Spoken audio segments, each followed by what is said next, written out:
Viramgam town police station દ્વારા એક અનોખી પહેલ હાથ ધરવામાં આવી છે, જેમાં ડ્રાઈવરો માટે આંખોના ફ્રી નિદાન કેમ્પનું આયોજન કરવામાં આવ્યું હતું। વિરમગામ શહેરના પોપટ ચોકડી વિસ્તાર પાસે માર્ગ સુરક્ષા અને સલામતી કાર્યક્રમ અનુસંધાને વિરમગામ ટાઉન પોલીસ સ્ટેશન દ્વારા લાયન્સ ક્લબ ઓફ વિરમગામના સૌજન્યથી ડ્રાઈવરો માટે આંખોનો ફ્રી નિદાન કેમ્પ યોજવામાં આવ્યો હતો, જેમાં આ વિસ્તારમાંથી પસાર થતા દરેક ડ્રાઈવરોને આંખની મફત તપાસ કરી અને ચશ્મા મફત આપવામાં આવ્યા હતા।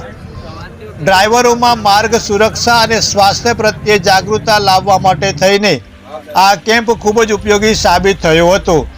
આ પ્રસંગે Viramgam town police inspector K S. Dave, lions club પ્રમુખ પરેશભાઈ દેસાઈ, જીજ્ઞાબેન રાવલ, રીનાબેન પંડ્યા, ધવલભાઈ તેમજ ટાઉન પોલીસ, ટ્રાફિક પોલીસ સહિત લાયન્સ ક્લબ ઓફ વિરમગામના મેમ્બરો ઉપસ્થિત રહ્યા હતા।